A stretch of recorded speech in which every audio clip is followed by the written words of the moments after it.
introduction. It has been wonderful to be in this beautiful gallery, and I am thankful to the organizers of this gallery for giving me an opportunity to share my knowledge and practices on pranayama. Pranayama, as you know, concerns about our breathing. We start breathing right from the moment we are born, and we continue to breathe till we are dead. In between birth and death, it is a series of breathings that we are going to do. We get all the energy for our existence mainly from two sources. One is food and the other is breath. Breath is called the vital energy because we can live without food for months together, but we cannot live without breath even for a few minutes. That is why this word pranayam, prana means vital energy. It is the vital energy of the breath. The word, Sanskrit word pranayam, can be split into two separate words, prana and ayam. Pranayam. That means ayam means regulation. Regulation of the vital energy. That means we alter the breath, then we alter the energy that goes to the body and the mind. Normally, as you all know, breathing is done at the subconscious level. For example, you are all listening to me. I am talking. I am not putting any effort to breathe. It is going on automatically. It is done at the subconscious level, and the breathing rhythm is controlled by the respiratory center located at the brain or the stem. But in pranayam, we take control from the respiratory center and consciously we can alter the breathing. We should be very grateful to the nature that it has given us partial control of the breath voluntarily. For example, we cannot control the heart, we cannot control the brain, but breath is such an important thing, and realizing that the nature has given us control over the breath. A very partial control. For example, we can understand the power of the breath. You just close your nostril for a short time. After a few minutes, the power of the breath is so tremendous, it will push your hand to the side and the nostrils will open and the breathing starts. So it's not a full control. Nature has not given us full control of the breath, but a partial control. But using that partial control of the breath, we can do tremendous things in our life. The first information about the pranayam came about 300 years before Christ. That's about 300 BC. A realized Indian saint called Patanjali, he made a very interesting statement that you go on reducing the breath and there will be a change in your state of consciousness. From this waking conscious state, we go to the super conscious state when you go on reducing the breathing. That was a big statement. How does it happen? This is similar to what happens in meditation. You go on reducing the thoughts.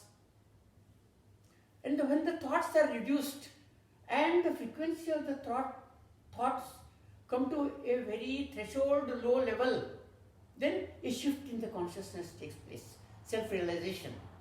Because most of our thoughts, for example, are about this outer world, outside the world, all our senses. And our cognition system is all the time is working towards gathering information and getting pleasure from the outside world. So all these thoughts are related to outside world. The mind is all the time moving outwards into the world. But the moment your thoughts go down, down, down, and when they come to near zero, then the individual ego doesn't know what to do, because it is all the time trying to go outward into the world. Then it immediately goes inwards. Then a miraculous thing happens, a shift happens in our conscious state. So, just like in meditation, we articulate the thoughts, then we reach a higher level of consciousness. Whereas in pranayam, we articulate the breath, go on reducing the breath. The moment you go on reducing the breath, your energy starts reducing. Then the energy to the body and the mind reduces. Then the mind relaxes, then the shift in the consciousness takes place. So the main purpose of pranayam was self-realization. It was not meant for maintaining positive health or resolving the health disorders and things like that. It was mainly used for that purpose of self-realization.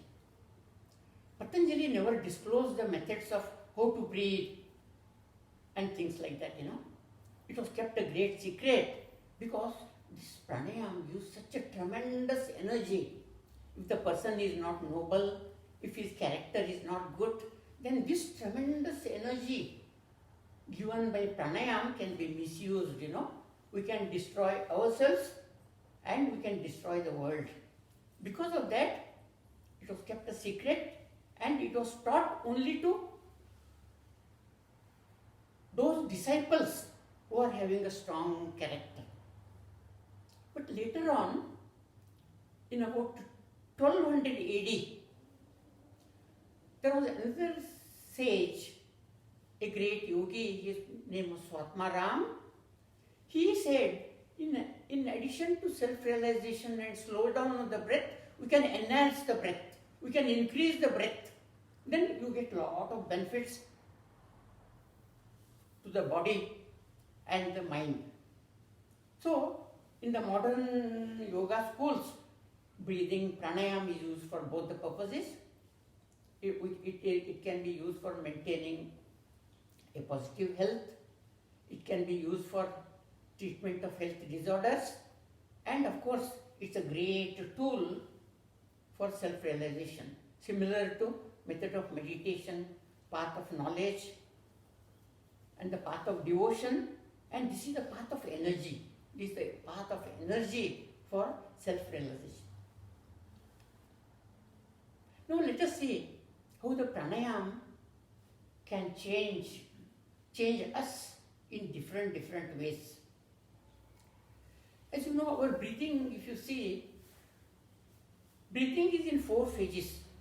There is we inhale the air goes into the lungs, then we exhale, we throw out the air. In our normal breathing, we are only inhaling, exhalation. But in between inhalation and exhalation, there is a suspension of the breath. For example, when you breathe in, the diaphragm is all the time going down. The diaphragm which separates the chest cavity and the abdominal cavity. When we breathe in, the diaphragm goes down. When we breathe up, the diaphragm comes up. So when we breathe in and out, the diaphragm is all the time oscillating like this. Therefore, in this, in the inhalation and exhalation, this is all the time doing. But in between, after the lungs are full, there is a small gap. And after that gap, again we start the exhalation. And after exhalation, when the lungs are empty, again there is a small gap. It's called suspension of the breath. So, there are mainly 3 phases: inhalation, suspension of the breath, and exhalation. Let us see how the nature alters these three phases to get the energy in different circumstances. There is a tremendous power in the inhalation, there is a tremendous power in the suspension, there is a tremendous power in the exhalation also. Let us see how the nature does it. Supposing you are jogging, you are running. So after running for about half an hour, you get exhausted, Your calf muscles are tired, your hamstrings are tired. You cannot run anymore because you are so exhausted. Then what the nature does at that time is it increases your breathing rate. It starts like that. See, normally our breathing rate is about 15 per minute. Inhalation and exhalation. If you count as 1 unit, in 1 minute, breathing cycle is about 15. But after jogging for a long time, when a lot of energy is required, the breathing rate, it goes to 60 per minute. You can imagine what is happening. Normally, in 1 minute, 15 times the air is entering into the lungs. But when your breathing rate goes very high, then air will be entering 60 times per minute, 100 times per minute. There is a tremendous ventilation in the lungs, Normally when you breathe in, we breathe in about 500 milliliters of the air goes into the lungs. And if you are breathing about 15 per minute, you can 500 into 15, 7,500 milliliter of the air per minute. Average lung ventilation is about 7,500 milliliter. Now you can imagine it goes 5 or 6 times. That means there is a tremendous oxygenation. There is a richness of oxygen in the blood. Oxygen level in the blood goes up. And this extra oxygen now is supplied only to calf muscles and the hamstring, because those are the things which need the energy. That's what the nature changes the inhalation. Similarly, in pranayama now, we can sit at one place, we can jog the various parts of the body. I can jog the abdomen, I can jog the rib cage, I can jog the clavicle. So I can jog various parts of the body sitting at one place and breathe very, very fast.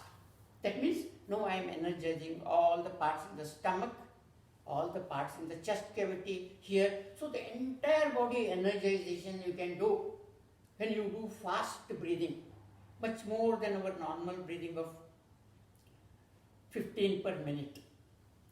This pranayama is called Bhastrika, where there is a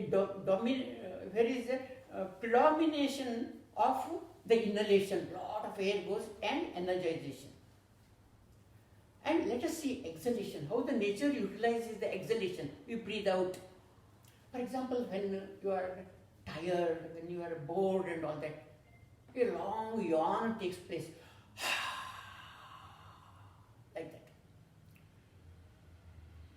So whenever there is a lot of toxins built inside your body, when such a long exhalations happen, the toxins are getting removed. For example, how the nature removes the toxins inside our body is, for example, coughing. A series of coughing is coming like that, That is a series of exhalations. Very little air is going inside. You are only breathing out. Snoring, for example. So when you are snoring, breathing out is emphasis. So when you are breathing out at a rapid rate, for example, if I breathe out, so instead of, normally we breathe out 15 times per minute, we breathe out in our normal breathing. So if I can breathe out 60 times, if I can breathe out 100 times, you can imagine the rate of carbon dioxide removal in the body is so enormous, So when you are doing repeated exhalations, what happens is the carbon dioxide level in the blood goes down because you have removed so much of carbon dioxide which you normally don't remove. When the carbon dioxide level in the blood goes down, very interesting thing happens. This blood chemistry of low carbon dioxide in the blood, it decomposes the lactic acid and the uric acid, which are toxins in our body. Excessive lactic acid and excessive uric acid, they bring a lot of health disorders and things like that. So this rapid exhalation, this pranayama is called Kapalbhati. So I can do, for example, exhalation from the stomach. When I do that, the carbon dioxide level in the blood will go so much and all the toxins in the stomach will be getting removed. Then I can do exhalation from this region, for example. So then it will remove toxins from here. So by doing this Bhastrika, which is inhalation dominant, and Kapalbhati, which is exhalation dominant, by doing this in various regions of the body, we can energize all our internal organs. We can change our entire internal physiology, we can change. So this is what happens. These are the fast breathing. That means fast breathing techniques are energizing and detoxification. You increase the breathing rates to more than 15 per minute. Then let us see what happens when you slow down the breath. Normally you breathe about 15 per minute. When we go to sleep, your breathing rate goes down to about 10 per minute. What happens at that time? All your thoughts are slower down now. When you are deep sleep, we don't think of yesterday, you don't think of tomorrow, there is no anxiety, no worry. Your total system is relaxed because your breathing rate is down. When the breathing rate goes down, your thoughts also go down. And it's the deep relaxation at the psychological levels. All psychological stresses and other things, they get removed. Let us bring down the breathing rate still lower. From 15 in sleep, it comes down to 10 per minute. Then there are these slow breathing pranayams, which I am going to demonstrate later, where you bring down the breathing rate to 5 per minute, 1 per minute. So low breathing rate, almost no air is going at all. It is a suspension of the breath. When such a thing happens, again, there is a shift in our conscious state takes place. For example, let us say in the deepest state of a meditation. In the deepest state of the meditation, your body is totally static, like a stone you are sitting, absolutely no movement of the body. So metabolic rate is almost zero. Physical metabolic rate is almost zero because body is still. Then in the deepest state of meditation, there are no thoughts also. So when there is no physical metabolic activity, when there are no thoughts, as it happens in the deepest state of meditation, there is no need for the oxygen at all.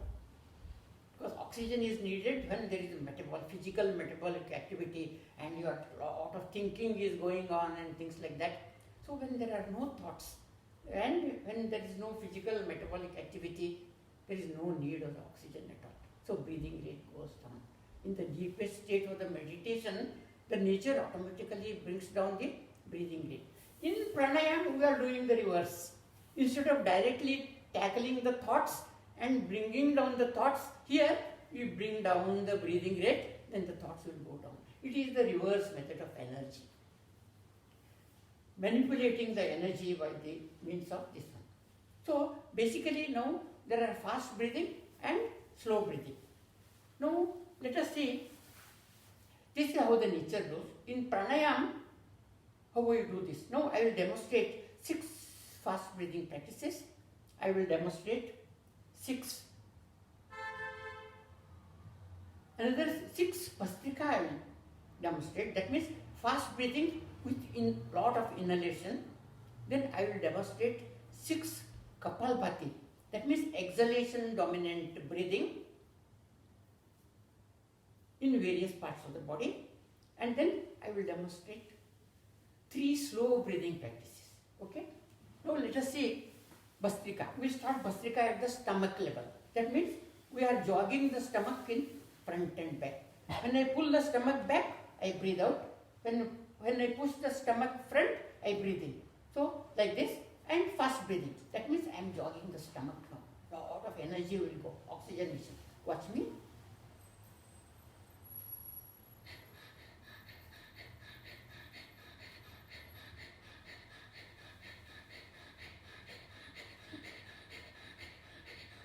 No, there is no movement in the rest of the body. Only the stomach is jogging. So, and since I am breathing now, my breathing rate is about 60 per minute. Instead of 15 per minute, it's 60 per minute. There is a lot of richness of oxygen in the blood, and all that rich oxygen is now where it is going? It is going only to the organs located in the abdomen, because that is where all the metabolic activity is taking place. It will go to the kidneys, it will go to the liver, it will go to the stomach, then it will go to the endocrine glands like the pancreas, adrenal, then it goes to the lymph nodes like the spleen, immunity thing and all that.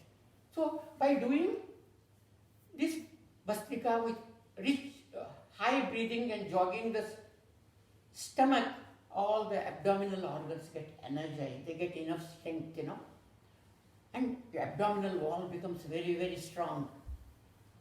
And once the abdominal wall becomes very strong, then all our lower backache and things like that, they get resolved. Because most of our weight is taken by the lower disc in our lumbar region, And once the abdominal wall becomes stronger, that load which is going only on the disc will now be shared by the abdominal wall. So, disc prolapse and things like that, it's very helpful for all those things. Then I will show one Kapalbhati at the abdominal level, which is only exhalation. Like this I will show.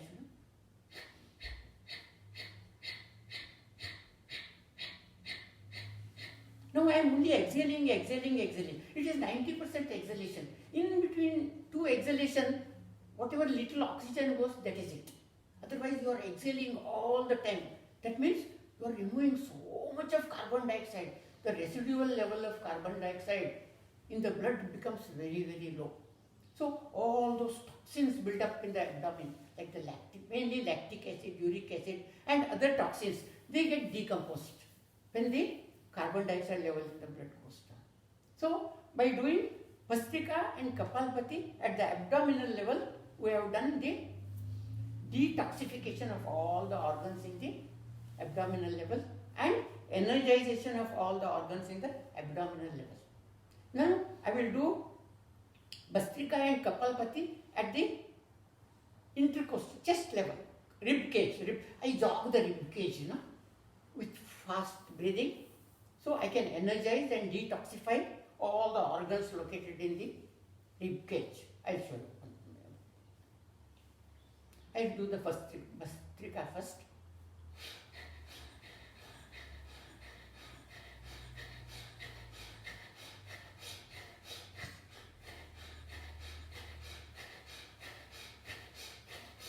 No, abdomen is not jogging. I am jogging only here. No, all that extra oxygen. No, I am breathing 60 to 75 per minute I am breathing. There is a lot of oxygen richness in the blood, and all that oxygen, extra oxygen will be now delivered only to these parts. It will be delivered to the tissues in between the rib cage. There are these tissues. When I am doing like this, the tissues are also jogging. When the rib cage is expanding, rib cage is contracting, all these muscles between the rib cage, they are all getting jogged, and energy goes to all these muscles. Elasticity of the rib cage increases, a lot of oxygen goes to the heart, it goes to the lungs, they get energized. This is called intercostal Bhastrika, where inhalation, so much more ventilation in the lungs that a lot of oxygen is delivered. Then now I will do Kapalbhati at intercostal Kapalbhati. That means I using the rib cage, I will only exhale, exhale, exhale. Then detoxification of all the organs in the rib cage takes place. For example, intercostal Kapalbhati is like this.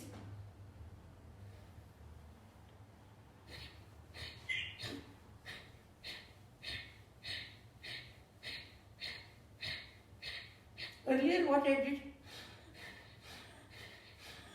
50% inhalation, 50% exhalation. Now it is 90% exhalation. I am not breathing in at all. Breathing in is automatically in between two exhalations, little oxygen goes, that's all. So this doesn't give any energy, but it totally detoxifies. So once again I'll show intercostal Kapalbhati. So doing Bhastrika and Kapalbhati at the intercostal, that means I am now jogging the rib cage. Now next comes this part. Next comes the clavicle. So I can jog the clavicle like this.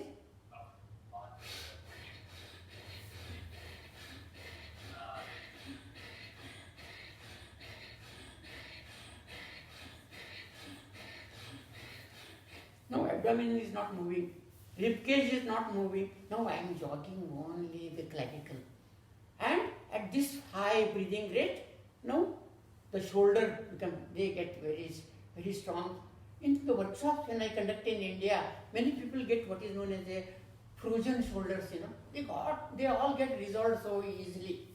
And this, when you jog like this, it energizes all the parts of the hand, the shoulders, all these things they get energized. Now I can do Kapalbhati. At the clavicular Kapalbhati means only exhalation, exhalation, exhalation.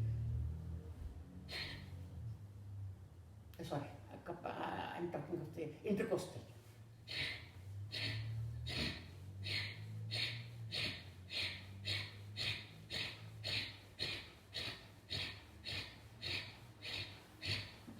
Depending upon our health level, you can increase the speed, You can go from the medium speed, low speed to medium speed to high speed. For example, I can start those having some problems of hypertension, severe diabetes and all that. They can't be doing that fast, They can do it slowly like this. This is Bhastrika. Kapalbhati will be.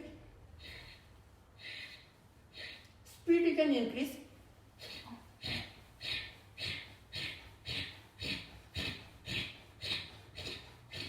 The higher the speed, more carbon dioxide removal. So, more detoxification. So, that is, now you have, see, when you do Kapalbhati, we are handling the upper part of the lungs. When you are doing intercostal breathing, we are handling the middle part of the lungs.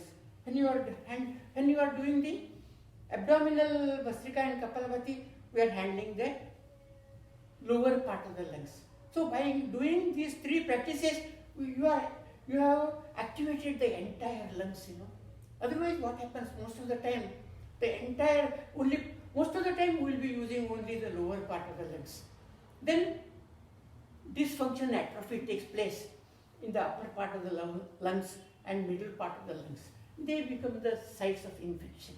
Then we get tuberculosis and lots of health disorders can come because they are not actively utilized. So by doing abdominal, intercostal, clavicular, we purify and detoxify this region. Then comes, it's known as the glottis Bhastrika and glottis Kapalbhati. We jog the throat. Now watch me. This is a little bit difficult practice.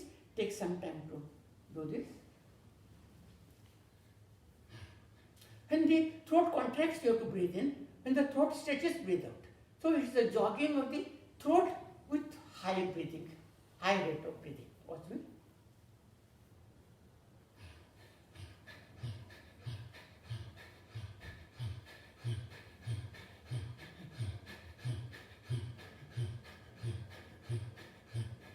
This is Bhastrika. There's a lot of energy. It energizes all the organs located in the pharynx region. Pharynx is a very, very important thing because it's the location of thyroid parathyroid, and then glottis, epiglottis, vocal cord is there. Then we have got things like lymph nodes, like adenoid is there, tonsils is there. All these things, they get energized when you do glottis bhastrika. Glottis bhastrika is energizing, supplies lot of oxygen.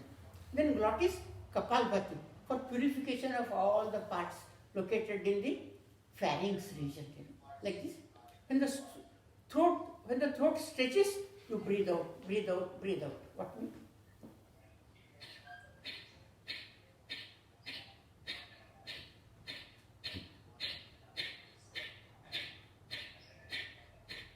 It detoxifies all the regions here. Then you do Bhastrika and Kapalbhati at the mouth level. You are jogging the mouth. With inhalation Bhastrika. Mouth Bhastrika is like this.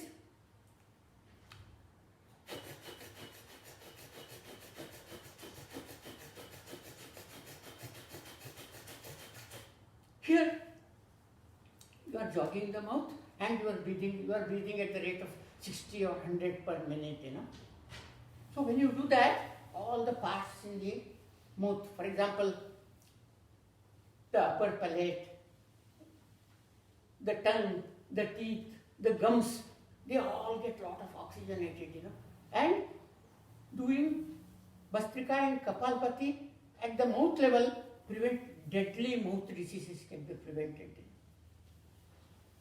I'll show Kapalbhati with the mouth. That means breathe out, jog. Unidirectional stroking of the mouth.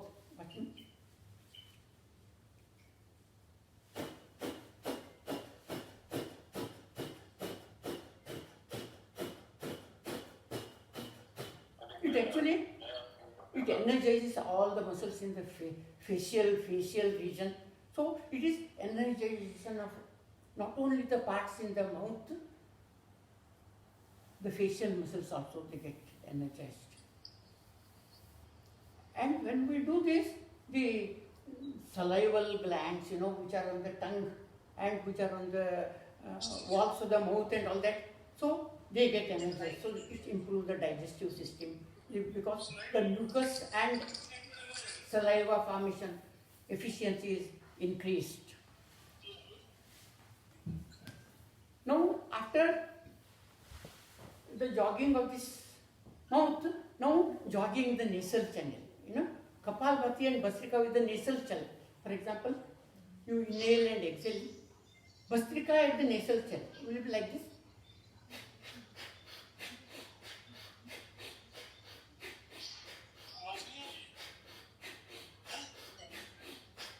When you do this, I am jogging all the terminates and other organs which are located in the nasal channel. And these nasal channels, they are connected to our sinus cavities through a passage known as ostia. Many times what happens, this ostia gets clogged with the mucus. Once the ostia is clogged with the mucus, then whatever the air is being transmitted in the nasal channel does not communicate with the sinus cavities because the ostia is blocked with the mucus. So when you do this fast breathing at the nasal channel, because the velocity of the air is so high, it drains the mucus from the ostia, and then the sinus cavities now become fresh air. Whatever the air you are breathing, it communicates with the sinus cavities. So this resolves many problems of sinusitis, migraine and things like that.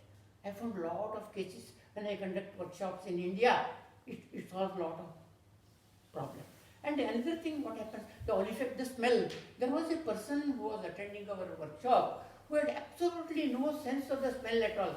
He could not distinguish between rose and jasmine, for example. He had totally lost control of the smell because these olfactory bulbs are located in the ceiling of this nasal channel. These nasal channels are about 1/4 inch wide, 1 inch height, 1.5 inch deep. Air is going through this nasal channel, then it enters into the throat. And the olfactory bulbs and the olfactory nerves are located on the upper part of this channel. They get activated, they get detoxified, they get energized, and it resolves many problems connected with our nasal type of thing here. And then nasal bhastrika, nasal kapalbhati.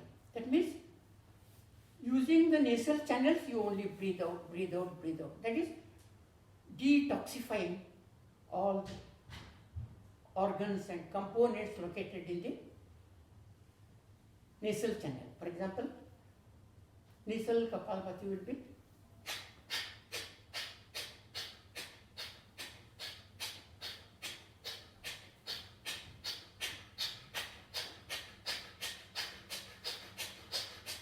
now I am breathing in nearly 100 per minute.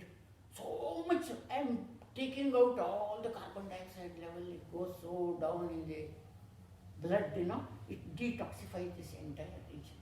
So these are basically fast breathing, Bhastrika, inhalation dominated, and Kapalbhati, exhalation dominated.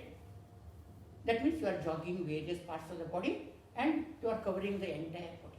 So by doing these 6 Bhastrikas, abdomen, intercostal, clavicular, glottis, mouth and nasal. These are 6 Bhastrikas.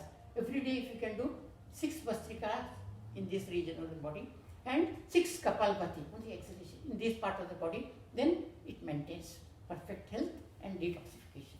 That is how it can resolve many health disorders. Now, my time is running, so I will try to now demonstrate a few slow breathing practices. How the slow breathing practices, how to do them and what benefits they give us.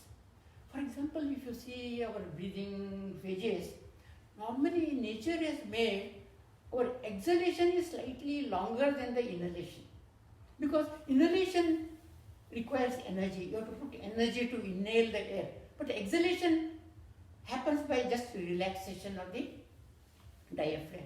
Exhalation doesn't need any energy. Since we are breathing throughout our life, nature doesn't want to put a lot of energy into our breathing. That is why nature has made our exhalation is slightly longer than the inhalation. So there is energy conservation.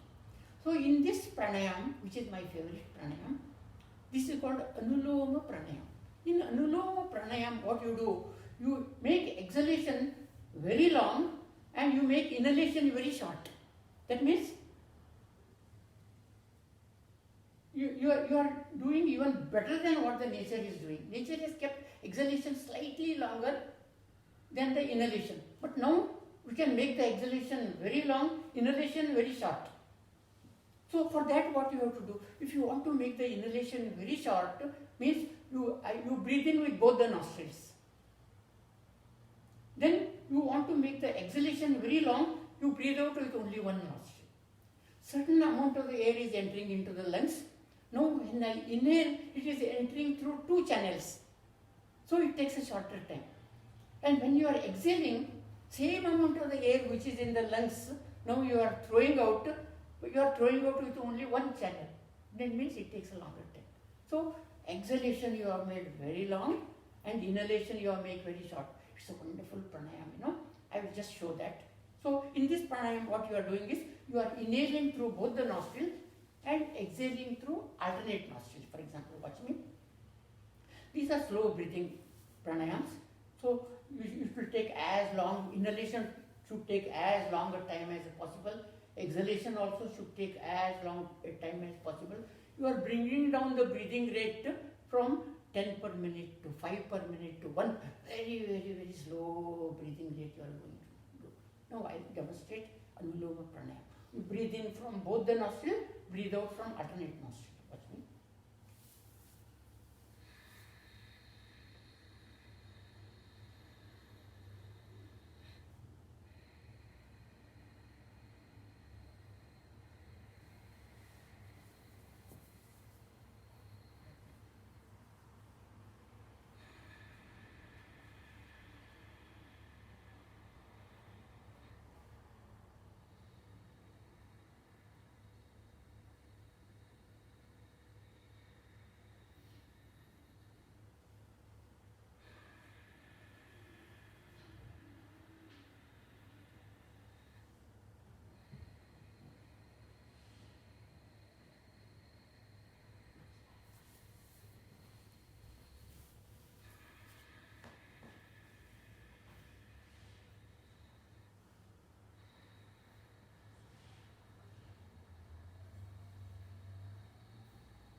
I did 2 rounds of Anuloma Pranayama.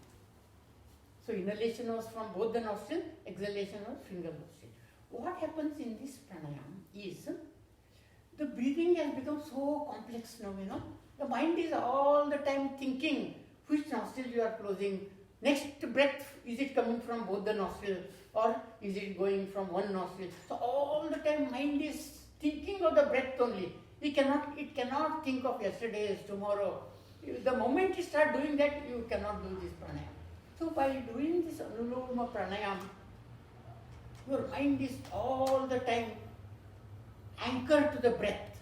And breath, as you know, is always in the present time. There is nothing like past breath and future breath. Breath is always the present time. This is a great method of meditation where all your thoughts, there is no movement of the thoughts at all. It's a total whole mental deep relaxation at the mental level. This is a sort of meditation by itself. This is called Anuloma Pranayama. And one more advanced stage of Anuloma Pranayama is you don't close the nostrils by fingers. Mentally you can do the things. For example, same Anuloma Pranayama, I can mentally close this one. I don't have to physically close this one. So I inhale with both the nostril, exhale with this nostril, then again inhale with both the nostrils, then exhale with this nostril. I will do with mental. I am not closing, but I will be doing mentally. I am closing. I will show you.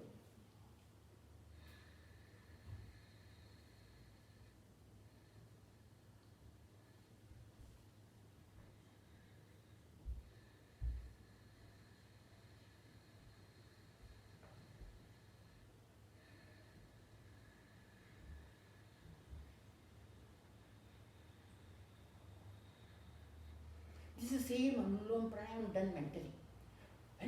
When you succeed in this, can be checked, for example, by putting the thin feathers here. Whether you are breathing with both the nostrils, so only that by feather movement you will be able to know. That means your mind has become so powerful and concentrated, So you master the mind by doing this. This is the most powerful method of building your willpower. I want to do this means it will be done. That strength for the mind, that will come because mind itself is closing. I am not physically closing, mind itself will close this. And one more slight modification of this pranayama is when you inhale from the left nostril, my left part of the body gets energized, and my right side of the brain gets energized. When we inhale from the right nostril, my right part of the body gets activated, my left brain gets activated. So in this pranayama, you are using both the nostrils, you are using single nostril. That means you are handling your left brain, the right brain, and both the brain, synchronously, harmoniously working like that. So this is a very powerful pranayama. It's called Anuloma Pranayama. And there is another pranayama which is known as a Pratiloma Pranayama. In this one, you do exactly opposite to what the nature is doing. For example, nature is making exhalation slightly longer than the inhalation. In this Pratiloma Pranayama, you make the inhalation longer and exhalation shorter. That means if you want to make the inhalation longer, if you want to make the inhalation longer, that means you inhale through single nostril. Air is entering, some certain volume of the air is now entering through only one channel. And you want to make the exhalation shorter, means you exhale through both the nostrils. It's exactly opposite to what we did before. In the previously we made the inhalation short, exhalation long. Now we are making to inhalation long, exhalation short. That means you inhale from alternative nostril, exhale from both the nostrils. Watch me.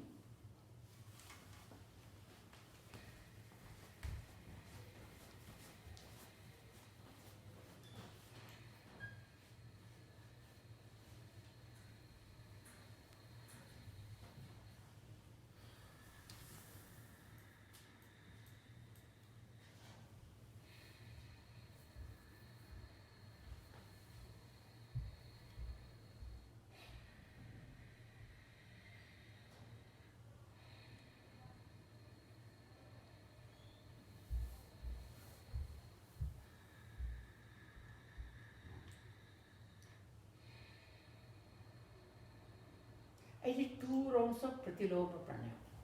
That means you are now doing against the nature. That means sometimes what happens, once you have experienced some play, all the time mind is after seeking short-time pleasures, though they may not be good in the long run, but it wants all the time pleasure.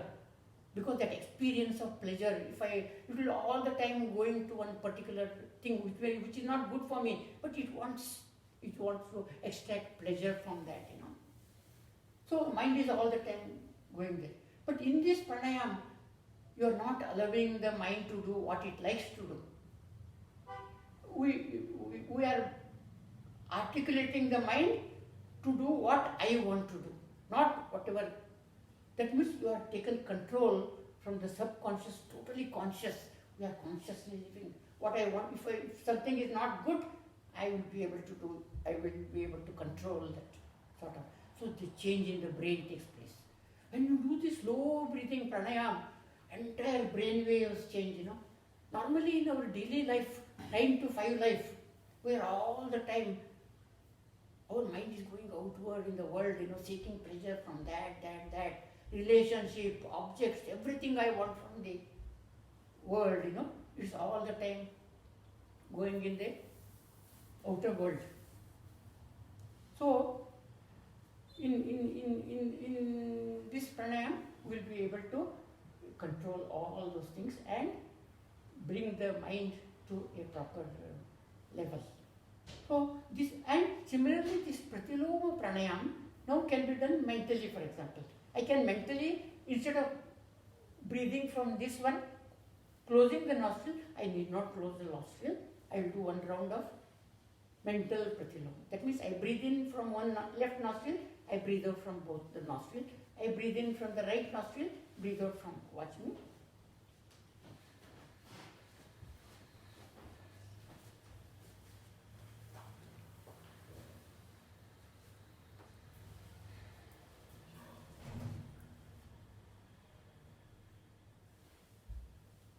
This is a Pratiloma pranayam mentally doing.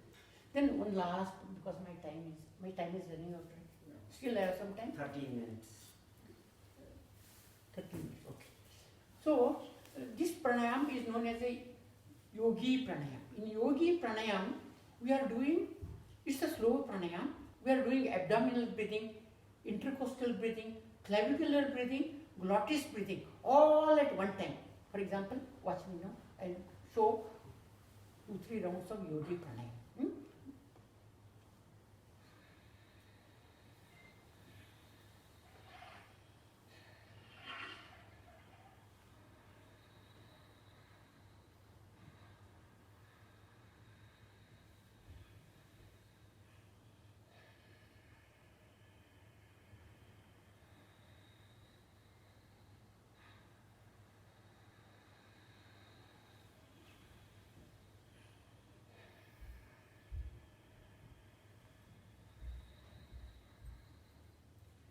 See, I am using abdomen, I am using the intercostal, I am using the rib cage, I am using the rib cage, I am using the clavicle, I am using the glottis. In one breath, you are using the lower part of the lungs, middle part of the lungs, upper part of the lungs, all the entire lungs, you are fully utilizing, which we never do in our normal breathing. In our normal breathing, some people predominantly use only the lower part of the lungs. Some people use predominantly only middle part of the lungs, some people upper part of the lungs. Then our respiratory capacity we are not fully utilizing. Because when you utilize the entire lungs, for example, how the high blood pressure happens. High blood pressure happens because the heart rate has gone so much. Because if you don't use entire lungs, enough oxygen is not available. Then only way to deliver the oxygen to various parts of the body is to increase your blood flow. Rate of the blood flow you increase. But if you are breathing with entire lungs, total lungs, your breathing is totally complete, then your heart rate will be normal. The blood flow need not have to be that high to deliver to various parts of the body. So basically, of course, what I have given you is in our book we have given actually there are 13 Bastrikas, there are 13 Kapalpatis, there are 13 slow breathing pranayams. There are total about 40 breathing practices which we have discussed at great length in our book we have discussed. But what I have given you is only a representative of the few pranayams in this one. For example, in the abdominal region you can jog the abdomen in various directions. What I showed you was jogging only in the front and back. Now I can jog it this way. I can jog it. I can do clockwise movement, anti-clockwise. For example, there are 6 Vastrikas and 6 Kapalpatis at the abdominal level itself. For example, what I showed you was front and back, jogging in this region, like this. This is what I did. Now I can jog up and down like this.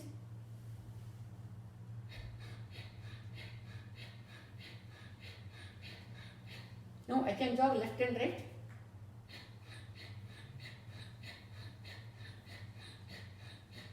Now I can jog this way.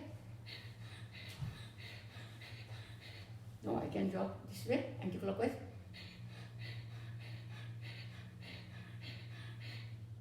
Now I can jog. Once you do this, you are using all the 6 directions in the abdomen. There will be absolutely no abdominal disorders. Your whole abdomen will be in perfect shape, both with respect to energizing every cell inside even abdomen will be able to get enough energy. Every cell will be detoxified and it will be cleansed. So like that actually there are many more practices. So this is generally about this thing.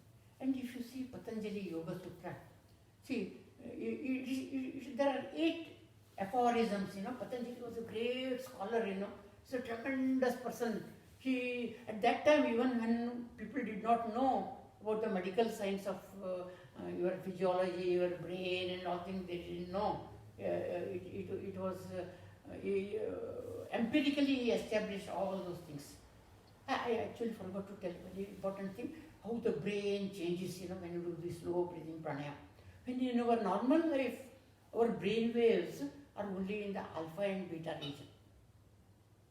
Morning, night, all the time we are working, gathering money, looking after the family, all the time mind is outward, doing all these things. So the brain waves, alpha and beta, they are predominant. And when doing the slow breathing practices, the brain wave changes to delta and theta. They are very low frequencies. For example, delta will be from about 0.5 to 4 hertz will be delta. Then theta will be 4 to 8 hertz. So they are in the lower frequency range. And alpha and beta will be from about 8 hertz to 32 hertz. Then we have got a gamma, Gamma, your brainwave changes from 32 hertz to 100 hertz. That means that frequency is so high, You can tap knowledge from the universe, such a high frequency gamma. And in delta and theta, your mind goes inwards. You should start contemplating what is inside. In alpha and beta, all the time mind is going outwards, analyzing the world, this event, that event, preparing like that. So these pranayams, slow breathing pranayams and meditation, they change the brain waves. You get lost. The way the brain works itself changes. So there is a tremendous science to this breathing. So I have tried to, because the subject is so vast, after 5 years of research, we have so many little known facts about breathing we have all brought into this book. And I think this pranayama can become a primary therapy for maintenance of our positive health and disorders, Not an people think alternative therapy and all that. It is such a powerful itself can resolve many, many things. For example, I had some cases, yeah, for example, psoriasis. Psoriasis, you know, is a skin disease, so difficult, there is no, our normal medical method, there is no solution to curing of psoriasis.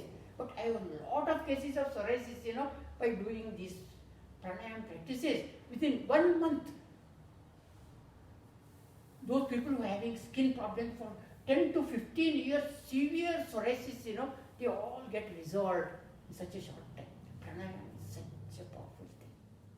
So it will be wonderful if we can, if the modern yoga schools, pranayama is not given that importance, you know, which it deserves.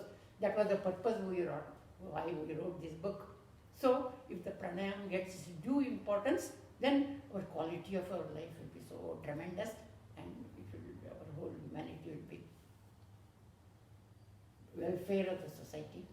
It will both physical, physiological, mental, psychological, and spiritual. It can meet all the needs of our existence.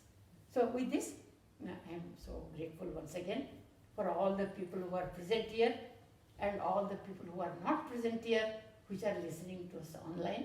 I am sure when you go, I hope this session was useful. At least you will go back with some information, and if request you to kindly bring these pranayama practices in your life and transform your life to a better quality. Thank you so much. Bye.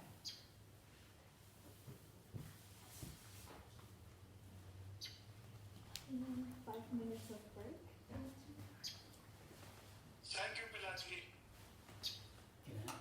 Can I ask a question now, or? You can Yeah, actually, continue. yeah, why not? Those who want to go for a break could go for a break, and then if you want, we can use that time Okay. to ask questions. Yeah. Yeah, and go there or not? We are, this is offline, is it? Yeah, Okay. not offline, but you can. Oh, yeah, no. You can just. Actually, it's a fantastic talk. It's fantastic. You make it so systematic and simple. I really appreciate that.